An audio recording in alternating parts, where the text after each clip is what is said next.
Good morning, race fans. Happy Wednesday to you all. It is now time for another episode of the Announce Booth Podcast presented by Rapid Graphics. Scotty Too Hotty and Pouring Prey here with ya.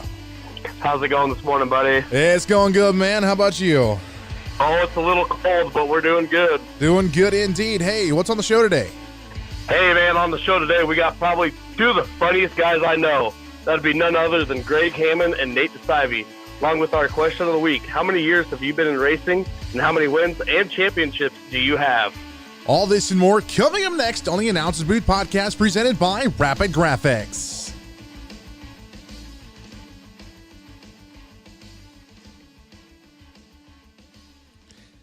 And a happy Wednesday morning to you, everyone out there. And if you're in the Midwest, I hope you all are staying warm. It is a bit chilly out this morning, Evan. It is a wee bit chilly. But we're surviving. We're surviving. We've been known to adapt in cold conditions like this. But yes, we are here with episode 10, double digits here for season number 2. You know what that means? We only got 5 episodes left until season 2 comes to an end right before racing season.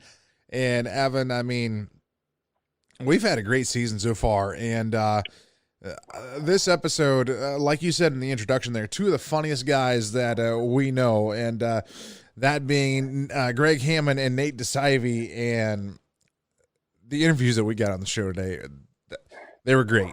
They were really, really great. Oh, definitely. I don't think I've laughed so hard before in my life.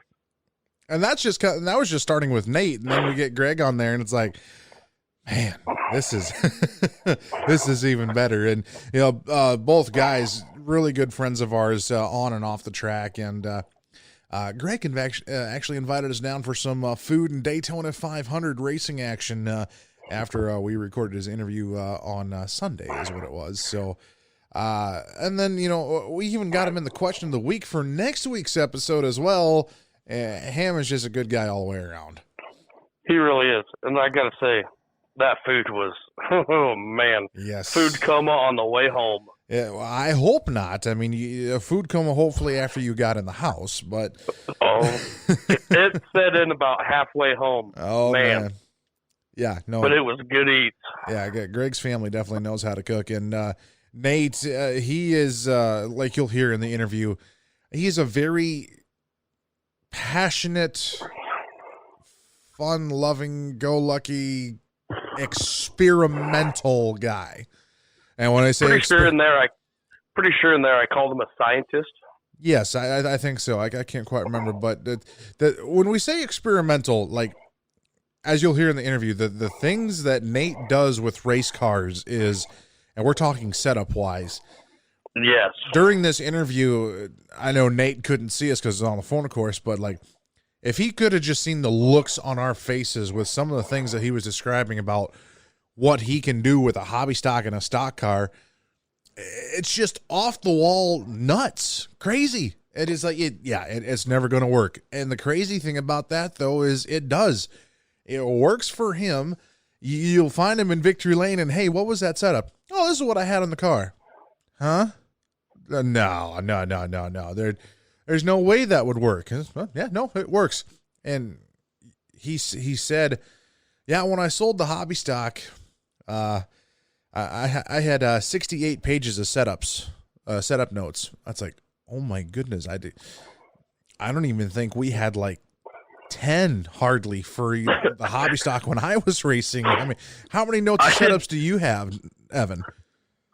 None. I never even put the thing on the scales. I mean, we never did either, but like we would write down what we would do at the track. So I never changed anything. I just got in the thing and drove it. So very old school then.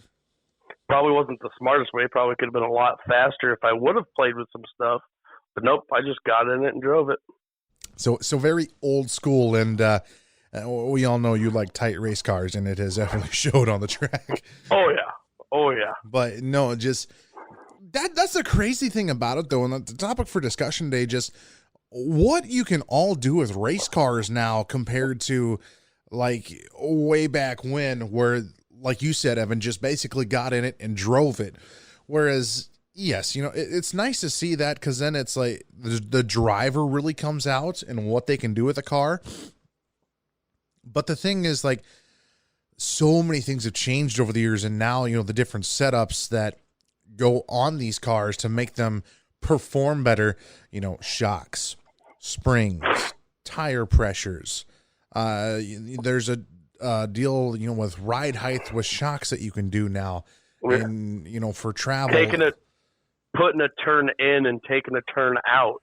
Yes. And for the springs. Yeah. That can make or break your race right there by 1/4 turn. Yeah. And it's just weird. And like when I was running pure stock, we could change like, front and rear springs and whatnot, but we had to use like street stock shocks. Now, when I say that, it's like shocks like off your minivan or your, Corvette or whatever. Like you're going to the parts store and like, yes, I need this for a Chevy Malibu. It's like, okay, and this is for a race car? Yes. It's an affordable class, and that's some old school right there. Yes. So, we're basically using, these shocks and whatnot, and you're trying to figure out how to drive this car. And Roger DeBoer from Rock Rapids, Iowa, driver the number 50, he was running the sportsman class or pure stock at that time. And I was pitting for him and his sister and Marnie DeBoer. And their dad, Marv, was basically their crew guy. And Chad Quaker, driver of the 88 Hobby Stock, he would help out every now and then, too, when he wasn't in a car. And 2016, I helped them every often in the pits and whatnot. And Roger taught me about tire pressures. And I was thinking, tire pressures, that doesn't change the handling of a car worth anything. It couldn't be that. I was wrong. It does.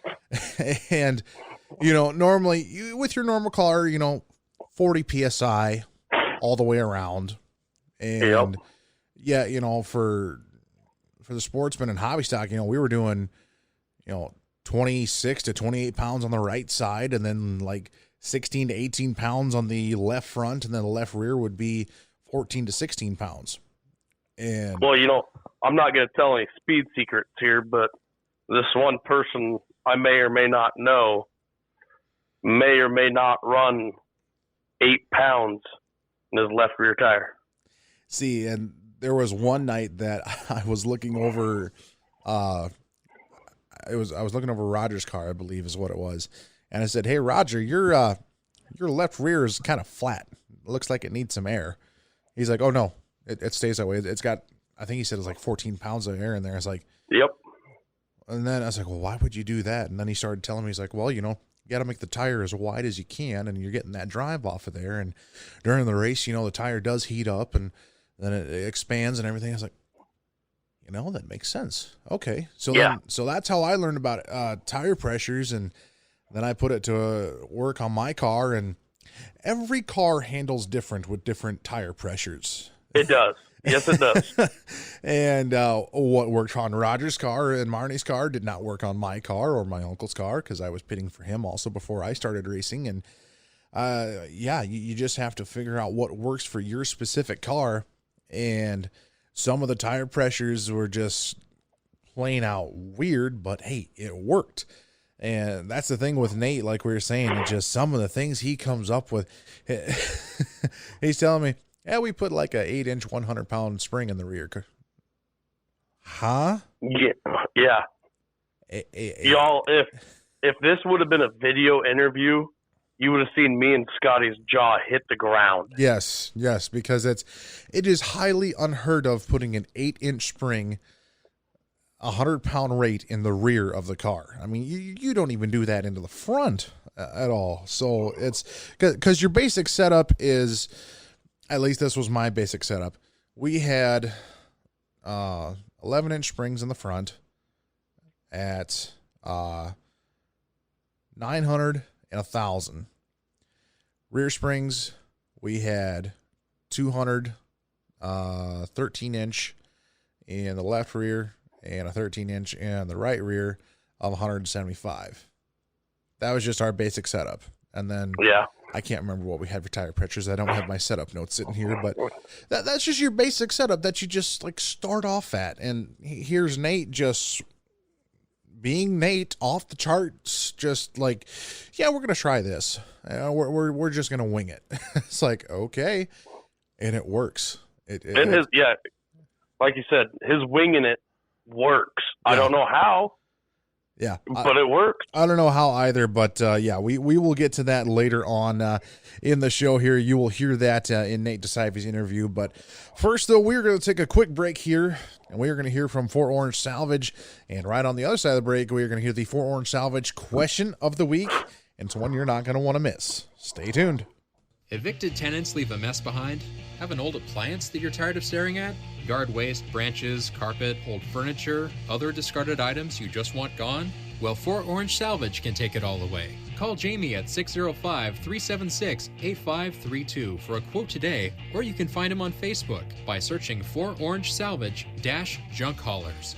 Contractless payment through Venmo or PayPal is also available. Quick, easy, and affordable junk hauling. Fort Orange Salvage. We pick things up and we take them away. Serving Sioux Falls, South Dakota and surrounding areas. And once again, cannot say enough about Jamie and Fort Orange Salvage. Literally is the best in the business, one of the nicest guys you'll ever meet. And yes, he does a very good job at what he does. So if you need something picked up and taken away in the Sioux Falls and surrounding areas, be sure to give him a call. Check them out on Facebook, Fort Orange Salvage-Junk Haulers. And he's also heavily involved in racing, sponsoring a few race cars. And you can usually find him at the track in the pits and helping out. And if not in the pits, he's definitely in the grandstand. So, yes, give Jamie a call today. And Evan, our Fort Orange Salvage question of the week this week was, how many years have you been racing? And in that time, how many wins do you have, or championships, or both? And we said... my career right now, 13 years, 3 years in the announce booth, 10 years on the track, 2 figure 8 wins. I started off figure 8 racing, and then 1 championship my rookie year in circle track racing. What are your stats, my friend? I've been racing 5 years, and I have 2 heat race wins. Hey. That's all I got. It's still a win. Hey, in those 2 wins, I beat some pretty big competition. Absolutely. Some well-known. They're both in the 4 cylinders, and anybody from down and around Nebraska, well, I guess even up at Raceway, they know the heavy hitter out of Pierce, Nebraska. Yes. A 21R car, I believe, is what you're talking about. Yes, sir. So we're going to head to Facebook here. And our only answer on Facebook, surprisingly, a lot of our answers came from Snapchat and TikTok. So we'll do our one from Facebook and one from Instagram here. Derek Van Velthuizen out of the Rock Rapids area says he has 4 wins at I-90 Speedway in Hartford, South Dakota, 7 wins at Rapid Speedway in Rock Rapids, Iowa, 2 Rapid National wins at Rapid Speedway, 1 track championship at Rapid Speedway, and his 10th year in racing. So he has that 20 B modified is actually pretty quick. So Derek, a very, very tough competitor there at Rapid Speedway. AJ Bowlers on Instagram says, going into my 8th season racing, started at 13 years old in a 2-man cruiser, won 15 races that season. That was in 2010. Have 17 feature wins total and 1 track championship in 2010 as well. We'll roll over to the TikTok side of things here. And Evan, I believe you've got some of our answers pulled up there. We do. Or I do, sorry. We had 21 comments on this, man. 21, yes. That was unbelievable. I'll start it off with Wyatt Steenhoven? Wyatt Steenhoven. Steenhoven. I'm horrible with names. I say it every week. I'm horrible with them. He's got 2 seasons of racing so far, 7 wins, almost had the track champion this year, just had a couple of weeks of bad luck. Yeah, Wyatt is a tough competitor in the sportsman class. So, okay. Yes, Good to see that here. Let me see here. Coffee Racing says 12 if you count Soapbox Derby. Have over 20 in that form of racing and top 16 in the World event and second at the Nationals. In my 3 years in karting, I have 3 official feature wins. I count one more after being disqualified for a non-performance enhancing violation, losing my exhaust pipe on the last lap. Man, that would be a heartbreak. A heartbreaker indeed, but no, it's still a win in my book, I guess. Oh, yeah, definitely. We got Shane DeMay, 15 years, 6 championships, and 32 wins. And for those of you that follow Shane DeMay on Facebook, a late model just got wrapped for him. So, it looks like Shane going to be hopping in a late model for a few times this year. Iowa Dirty Max, a.k.a. Jackson Jansma, out of Rock Rapids, Iowa, says a couple figure 8 races with 1A feature win. And yes, I was there that night. We had been giving Jackson so much grief over the past couple of years. It's like, hey, you going to come race with us? Oh, yeah, the car will be ready next race. He said that for a few years. And then he finally shows up, first night ever in a car, transfers right to the A main by winning his heat race, and then wins the A main overall. First time in a figure 8 car. And hey, that's how you do it right there. I ran down to Victory Lane when he climbed out of the car. I was like, all right, I apologize for giving you all that grief. He looks like you can retire now.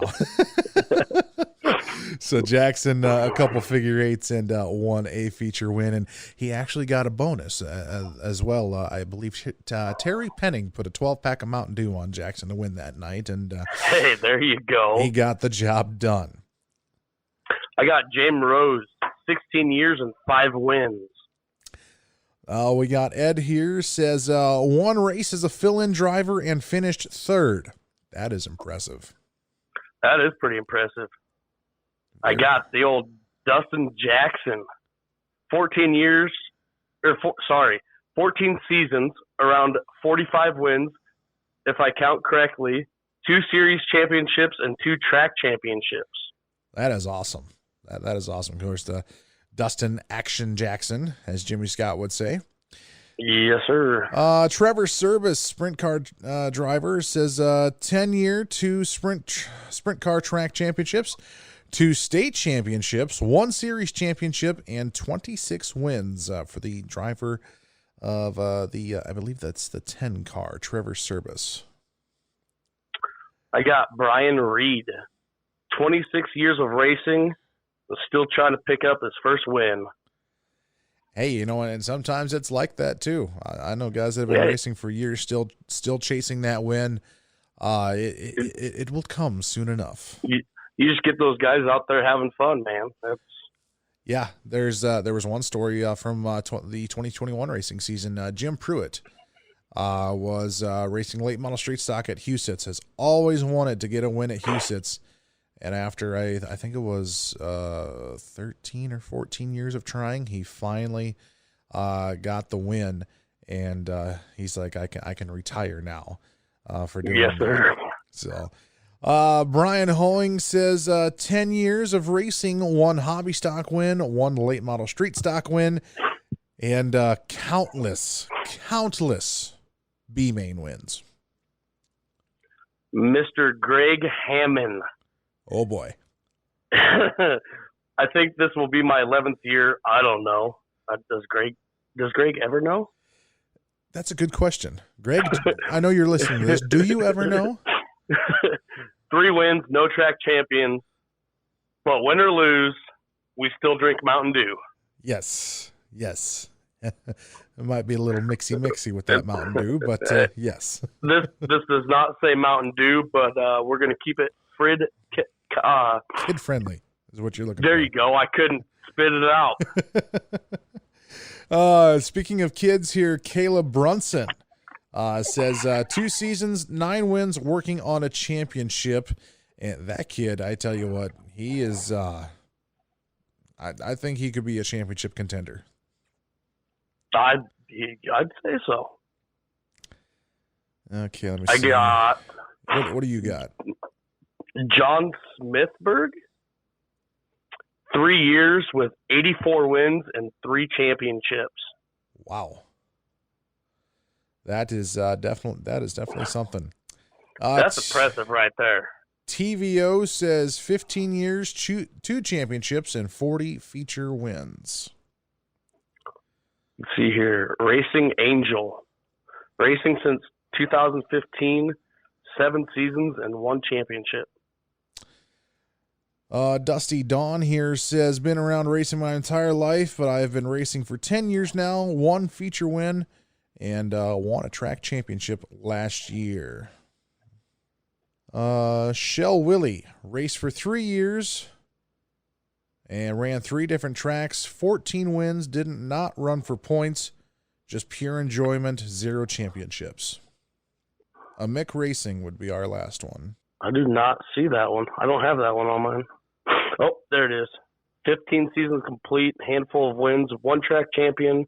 I have way more fun than the results can ever show. Hey, and that's what it's all about, is, having fun. Exactly, it is. So we're going to go to Snapchat now. Yes, you heard that right, Snapchat. From Greg Seidels, 22 years of racing, 5 championships. He does not know for sure on the wins, but not enough, but around 25 is what he said. Corey Stapleton, stock car driver out of Mapleton there. 8 years, 1 championship, and 15 wins, if he remembers correctly. And this one from AZ Stock Car 55. This one is a little cool, not going to lie. Starting year 16, 17 wins over 4 classes, including 2 local NASCAR Truck Series wins at Tucson Speedway in 2006, as well as Rookie of the Year. No championships, though. Hey, that's still a pretty decent resume. Pretty decent indeed, and he sent some pictures along with it. Wish we could show you all, honestly. We'll probably post these to the Facebook page, but yes, that does it for our question of the week this week. Question of the week for next week's episode, you can find it on our socials on Facebook, as well as TikTok and Instagram. And that we recorded with the old man Gregg Hammon, and the question was, what crazy decision did you make in the off season? And of course, if you saw that, yes, some crazy decisions were made a couple weeks ago. Evan and I have different hair colors, as you saw, and Greg's you heard him answer. He said going to Bristol, making that decision in the off season last year. So yeah, we want to know. Be sure to comment on our socials. So you can find us on Facebook at the Announcers Booth Podcast, as well as Twitter, as well as the Announcers Booth Podcast. TikTok on the Announcers Booth Podcast, or you can follow our own socials as well. Scotty2Foxy Hottie on TikTok, and then Evan, your handle there on TikTok as well is Lord Evan Herod. So find us on there. Instagram as well. You can find it at Scotty_DeYoung. And yes, be sure to follow us there for more updates and more questions of the week. That'll do it for this week. We're going to take a quick break here and hear from our title advertiser in Rapid Graphics. And just on the other side of that break, we are gonna sit down and have a chat with the one and only driver of the 29J Sport Mod, Gregg Hammon. And yeah, this interview is great. So be sure to listen for that. Just on the other side of this break from Rapid Graphics. Rapid Graphics, located in Rock Rapids, Iowa, on the corner of Highway 9 and 75, specialize in graphics and signage of all types. They specialize in indoor and outdoor signage, banners, commercial vehicles, custom logos, race car graphics, and much, much more. Rapid Graphics have the tools to get your job done, and you can find them easily on Facebook at Rapid Graphics 12. For more information, contact Rapid Graphics for all of your custom graphic and signage needs today. So we are back here on the Announcer Booth Podcast presented by Rapid Graphics. And yes, Rapid Graphics, Blake does a great job right there out of Rock Rapids, Iowa, right on the corner of 9 and 75. T-shirt designs, decals, canvas prints. He does race car wraps, race car lettering. He does it all. And yes, get a hold of him if you need any of your signage needs done in and around the area. And yes, cannot say enough about him. And big thank you to them for being our title advertiser. Evan, this first interview we got here, Gregg he is one of a kind, and just the stories this man has, and just his personality, everything is just great about him. And it really is the meaning of keeping it in the family, and that racing is a family sport, as you'll hear from him in this interview. That whole family, just, eats, sleeps, and breathes racing 24 hours a day, 7 days a week, 365 days a year. Yes, they do. And we spent some time with Gregg after this interview over at the Hammon Speed Barn, as the garage is titled there. And just a really, really great guy. So without further ado, here is the interview with the one and only old man, Gregg Hammon. Coming up to the booth now is a sport mod driver out of Kingsley, Iowa. Evan, I would say his nickname, but you know what? Say it anyway. We'll say it anyway. Go ahead and say it. The old man, Gregg Hammon, driver of the 29J Sport Mod out of Kingsley, like we said. And Gregg, you've been on the show before, but we had some complications, so glad to have you back on. And it's Daytona Day. How's everything going, my friend? Not bad. Thanks for having me on, guys. Well, we got a pork loin on the smoker ready to come off here in about 10, 15 minutes, and I got a bunch of people over and just hanging out, having a good time, drinking a few beers. Absolutely, absolutely. And what better time to do an interview than Daytona Day, just when you're a few beers in, right? Yes, this should be very exciting. Very exciting indeed. And speaking of exciting, Gregg, I mean, you usually keep it exciting on and off the track, just whether it be in the shop or racing for a win there at the new Raceway Park or Park Jefferson or Worthington or wherever that sport mod may be. How did you get into the racing industry, and how long have you been doing this? Oh, man. I've been going to the racetrack ever since I was a little kid with my dad and my grandpa Norm. And I don't know, it just kind of on a whim, back when I was like 19 years old, I found this car online and decided to go up and buy it. And we messed around with that for a little bit. And then we got out of it after, I don't know, 6-7 years. Some things came up in life, and I had to kind of quit racing for a while. And then, I don't know, about 3-4 years ago, we said, hell, let's try it again, see if we can remember how to do it. You found Victory Lane a couple times, once in 2020, I believe, and then again in 2021. Yep. Yeah, we had 2 wins last year, actually. 2 wins, that's right. You did. Yeah. We got one in Karen, and then the other one in Robin. Yes, and unfortunately having to do a car switch there partway through the season, but picking up a Razor chassis, and you've been more partial to like Harris in the past, but picking up a Razor chassis and just finding it the right groove to make that work. What was that transition like, just like changing chassis there? Both cars were pretty similar and setup wise and things. And yeah, we've had to do a few different things with this Razor. But the transition over was actually pretty easy. Travis Roth was very helpful. We kind of struggled there for a while after the Madness Tour, and Travis was fantastic with me. He was on the phone with me almost every day that week, trying to get this thing figured out and why it was doing what it was doing. And then, I don't know, after I think it was 2 nights of racing and the car being absolute garbage, all of a sudden it came to life. And man, the last half of the year was a lot of fun. And you hit a lot of different tracks in 2021 and 2020, I should say. Just name a few: Boone Speedway, Worthington Speedway, Raceway Park. Is there any other places that you traveled that I might be missing? Or?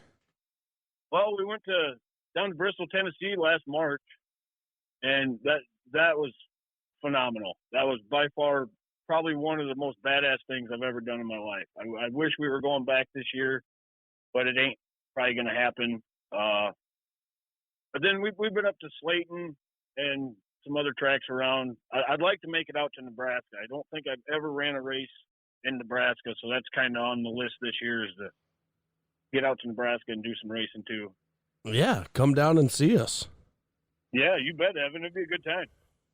Good time indeed. I mean, just the Nebraska tracks drive very, very differently, but they're a lot of fun to drive. Evan, you've driven them your entire life. I've driven them a couple times, and just it's a whole different feel, but a whole different atmosphere down there as well.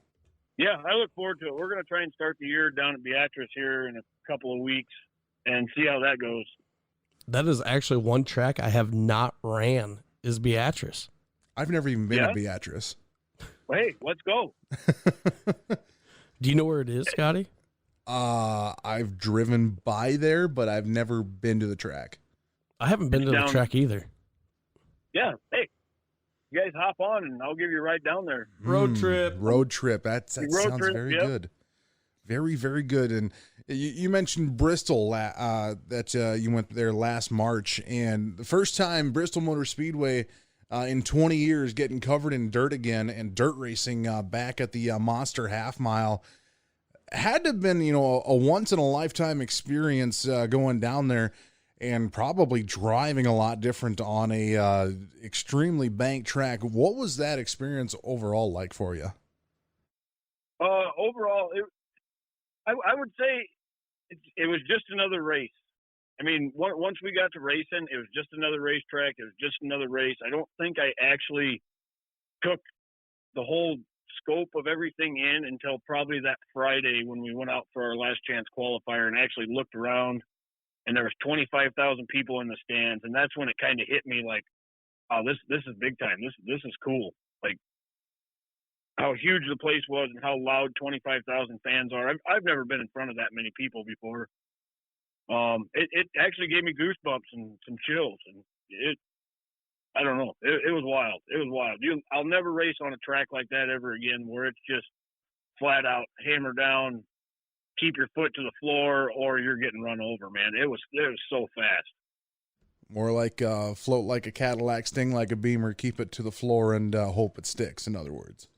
Yeah, pretty much, and hope nothing gets in your way because you ain't stopping. Yeah, and it's we heard a lot of it from a few of the other drivers in the area too, just how great of an experience it was, and just the drive down there. Like, what's going through your head? Going, okay, what do I have to do to prepare this car for this Monster Half Mile? Was there anything different that you did in your routine to get the car ready for the race, or? We went through the car with a fine-tooth comb to make sure that everything was 100% perfect and nothing was going to fail. We had a lot of new parts in it, a lot of new bolts, just to make sure we didn't have any problems knowing what speeds we were going to be going. And then other than that, it would just take some different gears that we would probably never run again at any track around here. No, it was a lot of work to get the car kind of ready for something that big and that fast. And what was the average speed that you guys were clocked at when you were there? I want to say Sport Mods were averaging about 105 mile an hour a lap. I don't know what the top speeds were, but that's just a rumor I heard that we were averaging about 105. That's fast for a Sport Mod. That's fast. I mean, well, I think the Hornets down there were reaching speeds of like 95 to 100 top speeds. Like it was fast. What? Yeah. What? Like even like at a half mile, like I-80 Speedway, or like Park Jefferson or whatnot, you're not even reaching that speeds at all. But it was more of the banking that was where you had to keep your foot in it just to have it carry you around the entire track, wasn't it? Yeah, the banking was insane. I mean, they said it was only like 19 degrees, but it looked like it was about 40. Wow. I can't even imagine. That would be crazy. I think the coolest experience about being down there was all the local people that traveled down there. Jimmy Cole and Dawson March and Scott March and Bones was down there, and just being able to be down there, and RJ Merchant. I mean, like there was quite a few Sioux City guys that went down there too. So that was kind of fun to hang out with them guys too, being that far from home. Absolutely. And I mean, it just, when you got the whole racing family together doing an event like that, that's got to be one of the greatest feelings. I mean, it might have had maybe a little bit of like a Boone feel to it, or was it different? It was quite a bit more tame than Boone. It didn't get quite as wild as Boone does, but it definitely had a Boone feel to it, with that many cars in one area and just racing all week long. And just couldn't ask for anything better at all. And moving to 2022, what's the plan this year? I know just talking with you off the air, you're looking at a few different tracks this year. I know you mentioned Nebraska, possibly wanting to try that and going to try Beatrice. What's on the docket for that 29J in 2022? I think after Beatrice, Raceway Park doesn't start for like a month after. I think we might run a couple nights out there. And then once Worthington starts up, I think that's where we're going to race weekly on Saturdays, because I got both my sons are racing. I got Tyler in a hobby stock, and Jaden's got a sport mod now.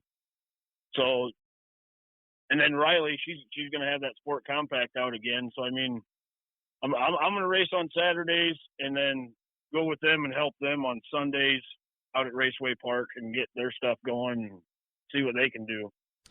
And so it's going to be a busy year. I think we're probably going to take a step back and probably limit the nights that I'm in a car, just so I can get them up and going. And they say racing is, a family sport. So what does it mean then to just have your kids climbing into cars now in 3 different classes and just helping them along the way and trying to have them achieve their dreams and get better and better each night? I would describe it as exciting and frightening all at the same time. Well, your dad would know the same feeling then, I would take it too, right? Yeah. He says he gets pretty nervous once in a while when I climb in the car, even though I'm 40 years old now. But yeah, he worries about me, and he worries about them kids too. But I mean, Tyler did a phenomenal job in the hobby stock. It being his first year, he started out kind of rough, kind of pissed some people off, and some things happened. And then by the end of the mid-year, he ended up winning a race out at Park Jefferson. So he did well. Hoping for some good things this year again, hoping maybe pick up a few more wins. Jaden ran the Sport Compact last year, and I was actually really impressed with him, with his just natural ability to be able to drive that car. I'm hoping he doesn't try to drive the Sport mod like that, but I guess we'll see. And then, yeah, just kind of on a whim at the end of the year, Jaden wasn't driving the Compact anymore. So Riley's like, what do you think about me racing it? And then I talked to my wife, Missy, and we decided, yeah, why not let her drive it? And she got better every time she went on the track. So hopefully she can run a little more up front this year instead of in the back or towards the back.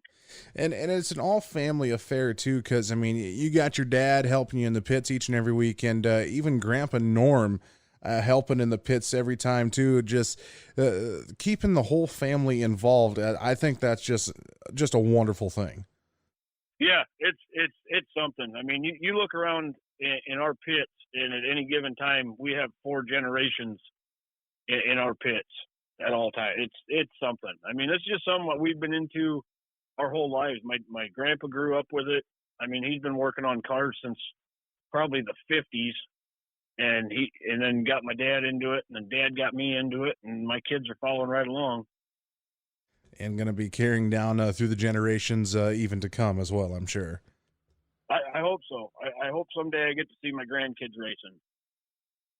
That will definitely be nice here, but Gregg, just cannot say thank you enough for being on the show, man. Greatly appreciated, and happy Daytona Day, and I think we'll see you in probably about an hour and a half or so. He's got meat on the smoker. We're headed down. So we're headed down to Gregg's here right after we wrap up this interview, and I tempted them with a pork loin. If it's anything like your ribs tasted like, I'm on my way. Oh, it's going to be fantastic. It's ready. As soon as I get off the phone here, I'm going to take it off the smoker. So when you guys get here, it'll be ready. It'll be ready indeed. Well, Greg, once again, we will see you in a little bit, but thanks for coming on the show, man. Greatly appreciated. Sounds good, fellas. It was a good time. Man, I tell you what, Evan, Greg is very, very hospitable. And just a great guy all the way around. And Greg, we cannot thank you enough for having us down after that interview on Sunday for the Daytona 500 and some very good food. And you've known this too, Evan. Greg is a good cook when it comes to meat. Oh, yeah. That pork loin was delicious. Yes, it was. So, yes, if you find Greg at a racetrack around your area, just go talk to him. Go say hi. He will be more than happy to converse with you. And yes, if you happen to see the smoker sitting out there smoking away, you might want to stick around. Yes, especially if he's making ribs. Oh yeah, 10 out of 10 recommend. Yes, 10 out of 10 recommend. So if you happen to find a 29J Sport Mod in the like I said, Worthington area. And just like any other tracks that he's planning on traveling to this year, go talk to him.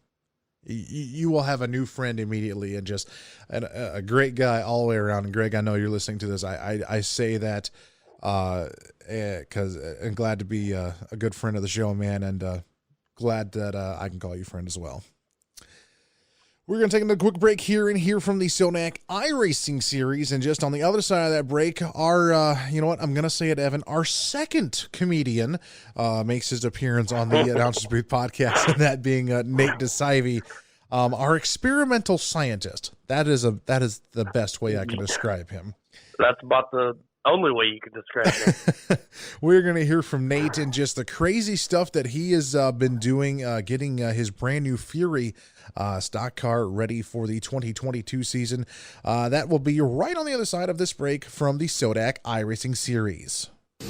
The Sodak iRacing League is the premier iRacing league for drivers, crew members, fans, and sponsors in the tri-state area around South Dakota, Iowa, and Minnesota. From street stocks to super late models, modifieds to sprint cars, the Sodak iRacing League does them all. You can follow all of their seasons live and free on Advantage Racing TV. For more information, look for Sodak iRacing on Facebook or join the league by searching for Sodak under the Leagues tab on your iRacing account. Back here on the Announcer Booth podcast presented by Rapid Graphics, and a big thank you to Troy Schurz for advertising for the Sodak iRacing series phone lines. And yes, it's a great series. iRacing, you're thinking online racing is really not that fun. You know, it's like a video game and everything. It is a racing simulator, to be correct, and just some of the nights can get really, really wild and crazy and great racing and everything. And just wrapping up their third season here just a few weeks back, and their third different champion, I might add. Of course, season 1 went to Tanner Coster, season 2 went to Tyler Johnson, and now season 3 going to Andrew Chenoweth. And yes, it's very, very great thing to do in the off season. So be sure to keep tabs on their Facebook page about possible season 4 happening way at the end of this year. So yes, you are not going to want to miss out on that. We're going to go into another interview here, and the experimental scientist, Dearest Mother, Nate DeSive, of course, our guest for this interview. And like we talked, this guy and setups is remarkable, astounding, amazing, crazy. How, we don't know. Just a few words to describe Nate. And Nate is very enthusiastic about racing, and definitely has a passion for it. Yeah, that I really don't know what else to say. How about we let him say it? Yeah, that's a good idea, Evan. Let's let him say it here. So here is the interview with the one and only driver of the 31K stock car, Dearest Mother, Nate DeSive.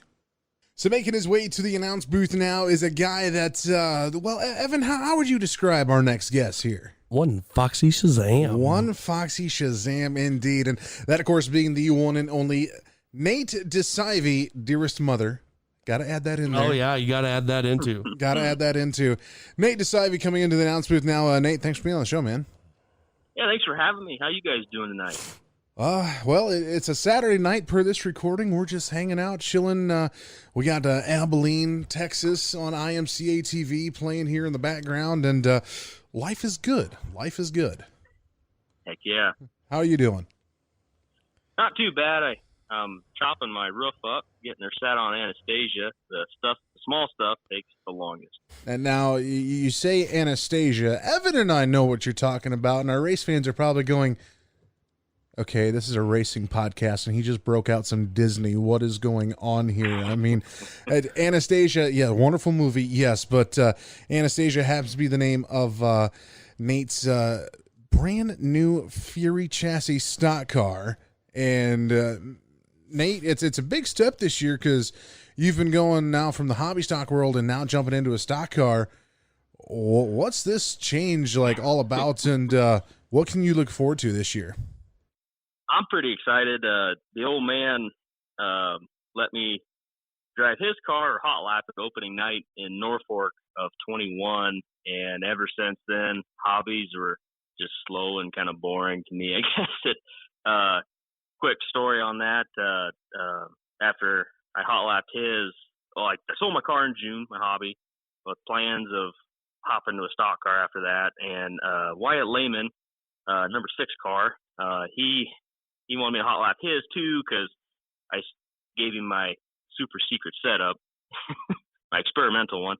And so I hot lapped Dad's, and we got quicker steering, better brakes at the time, all that. And I legitimately hopped out of Dad's, hopped in Wyatt's, went out, and I'm on the chip the whole time. Am I ever gonna get to the corner? It's like I was kind of in a golf cart, and go in the corner.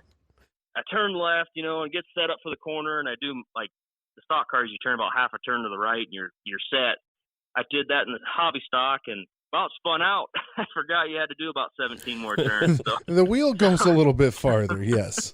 Yeah. So then I pulled off the track, and I remembered where Dad parked. I'm looking over Wyatt's mom and sister in his trailer, and I look at them. I drive right on past. I forgot where they parked, so I had to do a little U-ey out in the past the gate there and come back in. But no, I'm like, oh crap, they're parked back there. But I'm pretty excited. Yeah, ready to do some cool stuff. Absolutely. Now, you say experimental, and Evan, that is the correct word to describe Nate when it comes to setups. What got you into that, just the crazy thing of, let's try this week, see what happens. Let's try this. Ooh, that tire pressure looks a little high. Let's drop that below the average line here. Just how do you come up with these crazy setups? Because you have a lot of them, and I know this because you've told me, and just the looks that I've given you, like, huh? As a former hobby stock racer myself, and Evan, you too, he's got some crazy setups. And they work. Yes, which is just astounding because, like, at the end of the night, you'll see him in victory lane. And so what setup did you have on this time? Well, we completely changed it from what we had last week, and we did this, and this. And how did that work on as dry as a track as it was tonight? Okay. Just where did this knowledge, or just, I really don't know another word to describe it. Just where did this come from? So I started running hobbies in like 13, and my old man, he had a street stock. It's a dumbed down version of a stock car, I guess. They had the stock mount shocks yet, stuff like that. They had them little cups they could stick up above the spring and turn. But so we started off, and we didn't know what to put in it. It was a used 06 Spider car, and it was kind of tweaked and everything. So I had to run some crazy stuff for that. That's kind of where it started. But the old man stuck that same setup he had in his street stock in this hobby, and me being 16, I didn't know no different. I just drove it, and then as I progressed and kind of like, well, I think I need a little more bite or a little tighter. It's loose. The car was loose. But he wouldn't let me change nothing. Stubborn, kind of older guy. He's 51 now, so he's over the hill. He's got a little step stool he's got to use to get in his car. One time he fell down. That was kind of different. I had to catch him. But anyway, so we were working, and I was like, "Yeah, we got to try this. We got to try something. Get a little bite in this thing." And no, you know, I drove it for years. You know, watching Matlock or whatever. He's like, "Yeah, man, it worked back in the day." But so I actually snuck home from work one day. When we were living over in Verdigris for a couple of years, so I snuck over there and just started changing stuff. And he come rolling in. He just gave the look like, "Uh-oh, what are we doing here?" It worked, and then it started off. It just kind of skyrocketed from there. It at first, you know, when I sold Svetlana, my hobby, I counted my pages before she left. I had 68. And so the Spider didn't take as much, but it runs some goofy stuff, stiff springs in the front and all that. And you hit a bump, you knew it, but it worked. I don't know anything other than that. I actually have a video from off-road when I ran it last. And I actually won, but full left front, like a foot off the ground. I had a little 100 spring in the right rear, and it actually worked. Goodness gracious. The crazy ones for the hobby, my Svetlana hobby, is I had an 8-inch 200. That thing, it gave you about 425 pounds of bite, 60.8 cross, and where our shop is, we got it's kind of like a grouped in with some storage units, so there's gravel out here. And I went around there, I'm guessing probably about 10, 15 miles an hour, and I couldn't even turn on the gravel. So I was like, well, I don't know about this, but I never did try it. I don't know. It's probably good it didn't. The other fun one, I had a 13-inch 50, a 50, and you put it in the car. It was about the height of your hand.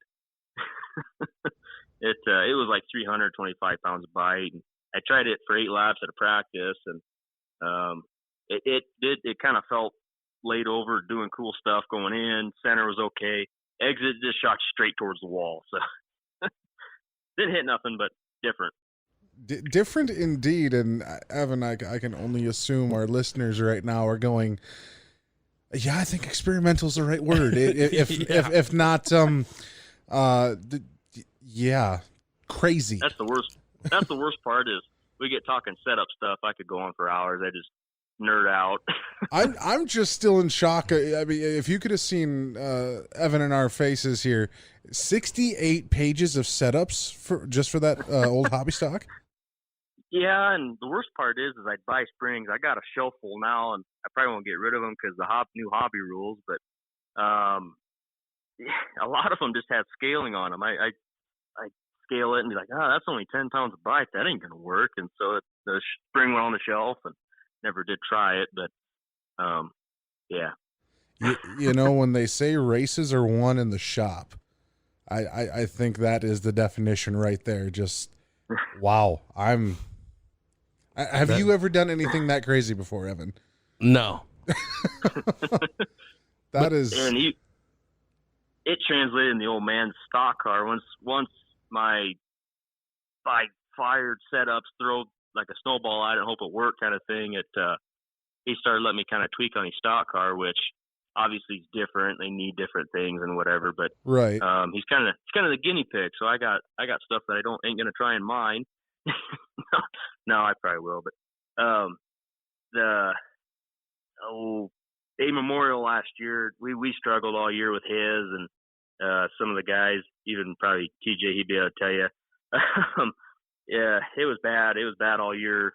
They kind of changed a rule on us for the right front. The Chargers had like a shot going through the stock mount on the right front. They nixed that, and ever since then, it just kind of struggled, and we didn't know what it needed, and we kept trying, well, this worked, and it wouldn't work. And I actually took a quarter from our buddy Darren. He pits for us or whatever. Now he's got a stock car too, but for leading up probably a day or so before the A Memorial, I flipped a coin, and we switched the front springs, we switched the rear springs, back to kind of what we were starting with. I switched some shocks around, moved all the lead to the left, and we got there. And night one, he had pretty good speed too, but I don't know if his eyesight's going, but he run right into the big concrete wall on the backstretch and ruin the right front stuff. He second night though, he's gonna listen to this and be like, "What the heck is that going on about?"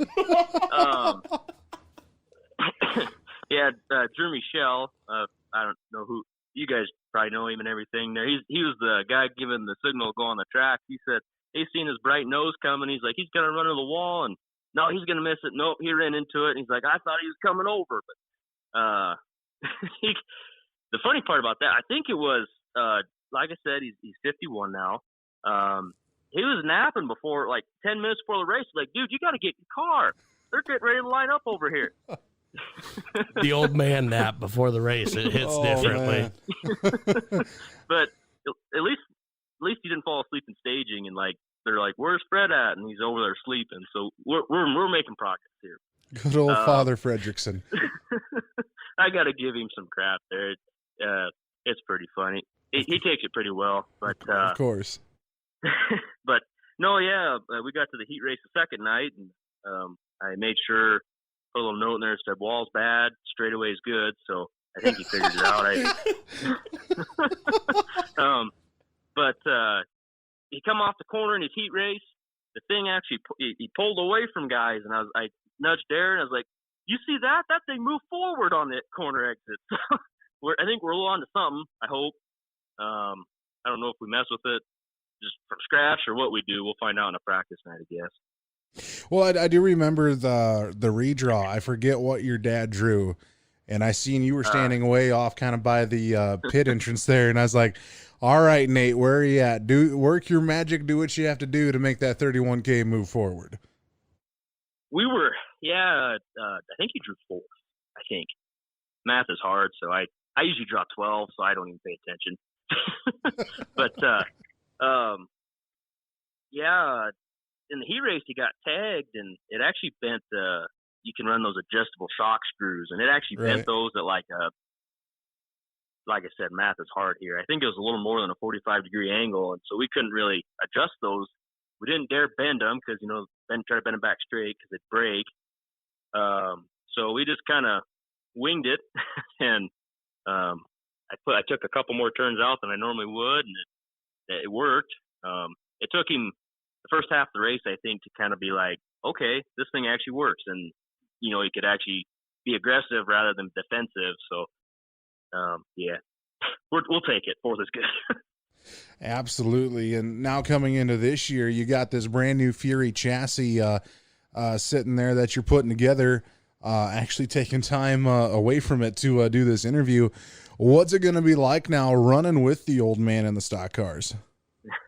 My mom and my sister are all worried about it because back in the day when my dad raced against my grandpa in the sportsmen's or like late models, I think back then or whatever, they would get into each other. They would yell at each other and not like swing or anything, but they wouldn't talk to each other until Wednesday or something. And I don't want to run into anything. I know it would probably happen, but if anything, I'll lock on like Talladega and push into the front, hopefully. But we're outgoing. We're not gonna let it get like that. Mom and my sister are worried about it, but he already said, he's like, well, it ain't worth it. So just go like heck, and I'll follow you through. Is what he said, anyways. No, talking about with you racing with your dad. You said you had 68 pages of setup stuff. What does that do for you to be able to have everything written down and be like, okay, this works, this don't. Same with your dad's car. You have this written down. This works, that don't. How important is it to write everything down? Very. There was a little while there where we didn't, and so we'd actually, I think, circle around and try stuff more than once. And obviously it was like, well, that's why we didn't leave that in. So, right. My binder's got unicorns on it. I bought the fruitiest one from Walmart, and unicorns and rainbows. But I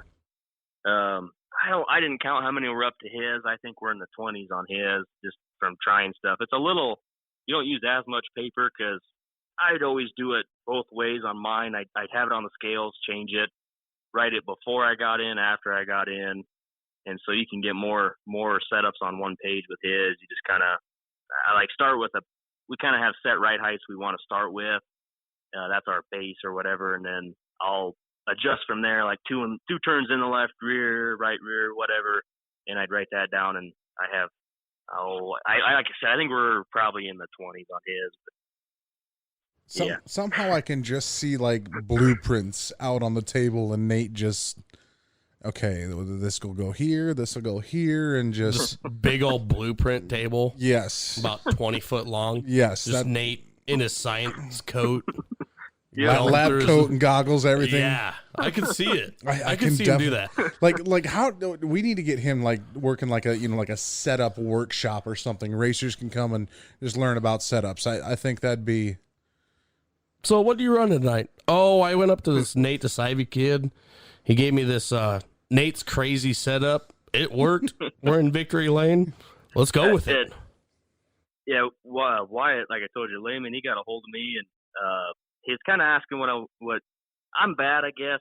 I don't hide nothing, like if they ask, because you tell them, they're like, no, there's no way, because, it's usually crazy. Been there, done that. At first, he kind of gave me a look, and I said, well, go ahead and just try it. So we tried it or whatever, and yeah, he ended up running that the last half of the year, and I believe he's one of the, I'm not trying to toot my own horn here, but the car looked great it does all the time, but last half of the year, he said, I really felt like it had a lot of drive off. So I always shot for drive off. I can figure the rest of the corner out, just drive off. Right. So what's the plan then for 2022? I mean, I wouldn't say you're relatively new to the stock car world. You've been around it, but like driving in it, what is your plans here for this season? I'm planning on hitting US 30, Columbus, Albion, Norfolk, and I want to venture over to like Raceway Park every once in a while on Sundays. And I'm planning on hitting like Beatrice here in 18 or 19 days. I don't know. I don't have gears for like I-80 to chase that tour, but I'll hit maybe. I always want to race Deschler, so I'll try there probably. Just down to Hayes and Salina, Kansas. I haven't made it to Boone or anything like that yet in Iowa, but I'd like to hit over there this year. We'll see how the year's going. I might venture over to the Super Nationals. I wanted to do that last year in my hobby, but it ended up selling in June, so I didn't make it. But just kind of wherever. A lot of it too, if we'll watch weather, and if it looks good in Beatrice but terrible everywhere else, we'll plan on hitting there or whatever. Kind of keep it flexible so we can still go racing at least. Absolutely. I mean, it sounds like a very busy filled season, and an experimental one at that too. And definitely going to be looking for the Dearest Mother updates on Facebook at the end of the night. Yeah, I probably have to bring that back. I don't know. It tapered off, I guess. I missed one night, and then I just kind of bailed. But I don't know. Maybe we'll take a boat or something. Bring it back. Always enjoyed reading those updates in 2021. That's for sure. Or 2020, I should say. That's for sure. So, Nate, got to say thanks for coming on the show, man. Greatly appreciate it, and definitely good luck in this season with stock car racing. Yeah, I appreciate it. It'll be different, but I think it'll be fun. The old man let me run his car in Hayes, and I ended up blowing the motor up. So hopefully we don't do that. I ruined his front bumper too. We had a guy that I don't know what he was trying to do, really sliding or whatever, but he got the bumper. But I ruined the bumper and broke the crank in half. I was running down the backstretch. It just vibrated a lot, died, and that was the end of that. So I got like a half a start in a stock car, I guess. If you saw the old man's car hot lapping last year, it was me. So I got some seat time, I guess, but the more the merrier, right? Absolutely. Well, once again, thanks, man. I appreciate it, and good luck in 2022. Anytime. Thank you guys for having me. I got to tell you what, Evan, Nate is, we've used so many words to describe him this episode already. I honestly don't know what to say. You got me beat. I don't know. He's got all of us beat, and I would just like to see, and just like hear feedback from our listeners, what they thought of during that interview. And Nate, I know you're listening too, man. I'm just gonna say what we're all thinking. You crazy man, but in a good way. So yeah. If you happen to see the 31K at a track, yes, just go talk to him. Nate will be more than happy to explain his reasoning and madness for what he does on the track there, and just those crazy setups that he has. We're going to take another quick break here and hear from two more advertisers, and that being Advantage Racing TV and AOK Photography and Design. And on the other side of the break, we're going to talk about maybe some upcoming events that we're looking forward to here in the 2022 racing season. But first, we're going to hear from those two. And we'll talk right after this. Advantage Racing TV is your source for local entertainment in the tri-state area. From compacts to late models and sprint cars, Advantage Racing TV has just what you need to cure your racing ailments. Check them out online at www.advantageracing.tv and take advantage of your racing addiction. AOK Photography and Design is the place for all your photo needs. AOK does racing hero cards, blankets, canvas, racing sponsor photos, as well as other personalized items. Located out of Montevideo, Minnesota, they can get what you need at an affordable price. Check them out on Facebook for more information, and you'll find that their guaranteed service is A-OK. Back here for the Announce Booth podcast presented by Rapid Graphics. And yes, we cannot say enough about Advantage Racing TV and AOK Photography and Design. Both produce quality products. And check them out online at advantageracing.tv for a lot of amazing races, a full library of races to view from, I think, going all the way back to, I believe, 2017 or 2018, I know for sure.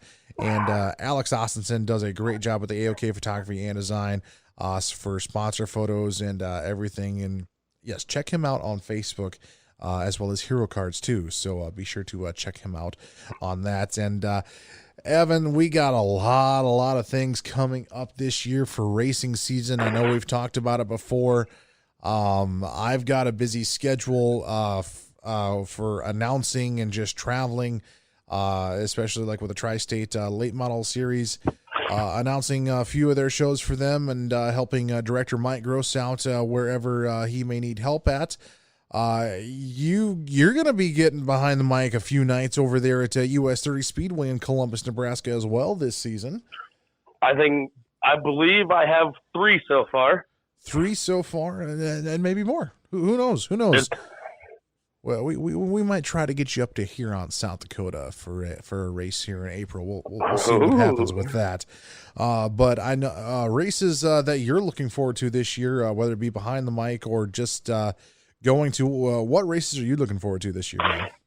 The biggest one I'm looking forward to would be the Tanner Felser Memorial.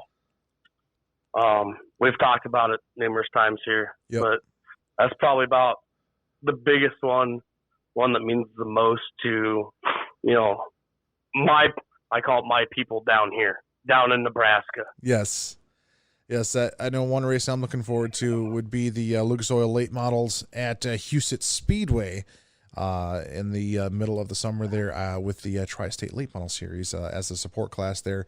I know another one you and I are both looking forward to would be the Hawkeye 100 over at the Boone Speedway.